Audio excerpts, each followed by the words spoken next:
Hello friends, being that Mr. Yaron Reuven has refused to dialogue with me publicly, I felt I would make a video giving him the Mussar I'd give him in person. However, I first have to speak to all the rabbis out there who have cowardly stayed silent while this Bolvan in his brown shirts go around destroying the reputation and character of dozens of rabbis. I mean, have you read what they posted about the late Jonathan Sacks, who was on their list of heretics? They state that it was God who killed him for his heresy and that he's burning in Gehenna in this very moment.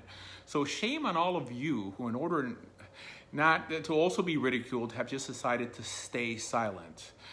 I mean, now he has even begun to publicize the faces of people who converted by us, basically saying that if you don't stay away from who we say, we will dox you. Their tactics are identical to the radical left's, but with me, I think they already know that this won't work because I essentially only get more animated around bullies, which is why, till today, Yaron Reuven, the little coward, still continues to hide from me because he knows that trying to attack me in a forum where I can respond would only reveal what an amateur he really is. But regardless, my message to Yaron is that, look, I actually think you're a bright guy and have a powerful charisma to gather people around you. And I've told many people that you've come a long way, very fast. I mean, Chosed B'Tshuva for 7 years, for sure, it's very impressive. However, I think that this is also your greatest downside, that you may have actually bitten off more than you can chew. Meaning that the issue is not your ambition. That for sure is admirable. Challenging what you disagree with, very cool. However, by not administering the tochacha properly, i.e. allowing your victims to respond or dialogue with them publicly, that's where your cowardness and your low rabbinic self-confidence is revealed. Look, a bully is someone who attacks people who can't fight back. In your case, because you don't allow them to, mainly because you fear that you will lose or that your audience may end up agreeing with their side. That is something I can never be accused of. Whether I disagree with you or with anyone, I will always welcome you on the air with me to talk things out. And actually, I could honestly say that has been my greatest strength as an educator, learning from people that I disagree with. And perhaps if you would surround yourself with a religiously older crowd, you would know that in Judaism, things are not always black and white. There are more opinions outside the Sephardi Haredi approach, which is why you've separated yourself from the Jewish community. I mean, you don't currently live in a Jewish community, and that really keeps you from hearing the much-needed Mussar that a person like you needs to hear. And it's weird how virtually all your attacks are really just a form of projection. I mean, you accuse others of what you actually do. You accuse others of speaking Lashon Hara and lying about you. But honestly, look, for example, you claim that you and your cousin made a deep investigation on how all our conversions are not halakhically valid and labeled a video as such, but no proof is given in your video on anything that we do that is contrary to halakha. But we're the liars?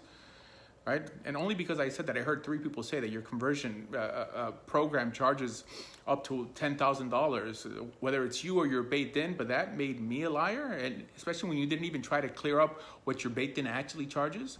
Then you tell people that I'm not Jewish, right? I mean, heck, even made Aliyah, but I'm the liar? You spread rumors that I'm gay by stating that I deliberately put gay porn on my Zoom chats, but I'm the liar, right?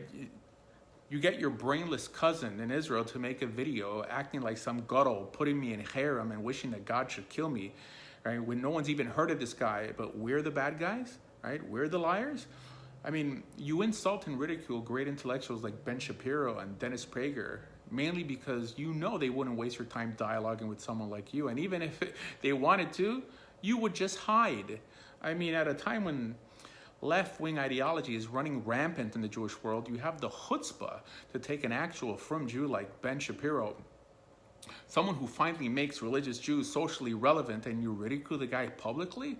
I mean, honestly, don't you think that Rabbi Manis Friedman, who has decades more experience than both you and I, don't you think he can answer all your questions and doubts and insults in a satisfactory manner? Of course, which is why we can spot a Yaron student very easily, because he or she has a very shallow view of how Judaism actually functions and lacks the mitos and is void of depth just as you are. Because everyone knows that your students are as cruel and as chutzpahdik as you are. And if you think this video is harsh, it doesn't even come close to how far Yaron has gone when he has begun ridiculing others. Now, the truth is that unlike all the horrendous things that you and your students say about me and other rabbis you ridicule, I don't think that you're a Gentile. No, I believe you're Jewish, unlike the rumors you spread about me and my family. I don't think you're physically an evil person like you claim I am. If you would convert someone, I would consider that person Jewish, unlike what you said about the people we've converted. And I believe you make an attempt to keep mitzvot, unlike what you say about me. Now, I just think you're just a person who needs a lot of emotional help. And honestly, I feel extremely sorry for those close to you who have to deal with your anger firsthand. But the truth is, look, Yaron, you don't have to worry, because no one will do to you what you do to others. And not because they can't, but rather it's because they have enough decency not to. Judaism has really not seen a slime ball, short coward like you for a very long time. A coward, not just intellectually, but physically as well. So I hope you have the decency to be able to take Mussar as much as you dish it out, and know that till the day you grow the testicular fortitude, and not just a dialogue with me, but the dialogue with anyone else you ridicule, you will always be beneath me and beneath everyone else you ridicule. And the same goes for your cousin, who the only way he faces those he differs with, specifically one for Israel, is by making responsive videos, because he also lacks the courage to debate them formally, just like you lacked the courage to debate Yitzhak Shapiro when he called you out. And all you could do is write nasty notes. So, good luck.